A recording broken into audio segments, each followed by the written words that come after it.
Smartshare har i forbindelse med frigivelsen af firmware version E19 også frigivet et monitoreringsværktøj, vi kalder MySmartshare. Dette tool kan du finde gennem en helt almindelig webbrowser på my.smartsharesystems.com. Når du er der, så kan du se en login-skærm, hvor du skal indtaste en hardware-mac og en licens-ID. Disse to tal kan du finde på dit systemtabben på dit Smartshare-produkt, her om bagved, hardware-mac og den nuværende licensnøgle.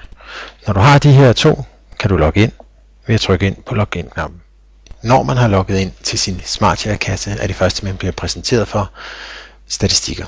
Her kan man se statistikker for de sidste 24 timer og de sidste 7 dage. Den første graf er båndbreddeforbruget, hvor man kan se, hvor mange megabyte, som produktet har overført både i upload- og download-retningen. Man kan se bandwidth optimizer, og dermed den mængde af tid i procent, hvor at Smartshares optimeringsalgoritmer har været aktive.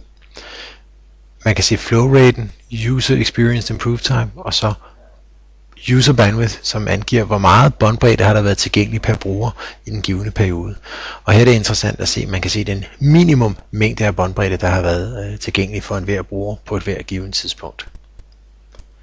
Sidst kan man se overviewet af brugere, og det vil sige, hvor mange aktive brugere der er på nettet, hvor mange managed users er der, det vil sige brugere, der optager licenser, og sidst, hvad er den peak-mængde af brugere, der har været på den her net. Når man går videre til informationstabben, får man så yderligere information om din Smartshare-produkt. Først potentielle problemer, som vi har identificeret. Det kan være, om der er for mange brugere på i forhold til, hvad den er licenseret til. Vi kan også se her, at den har forrettet trafik, men der er ikke nogen hverken upload- eller download-optimizeren, der er aktiv, hvilket kunne tyde på, at den er blevet konfigureret forkert. Men for information om selve produktet, hvilken det er en 300 trial, hvilken hardware-mac den har, og hvornår den sidst har meldt sig ind til Smartshares provisioneringsserver, eller MySmartshare, hvor lang tid den har været oppe.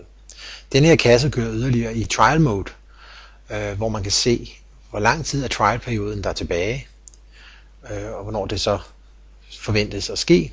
Sidst, så er det, hvilken netværkforbindelse den sidder på, og det er så her, at det er en internetforbindelse, som er konfigureret til 2700 kilobit per sekund, 2,7 megabit per sekund.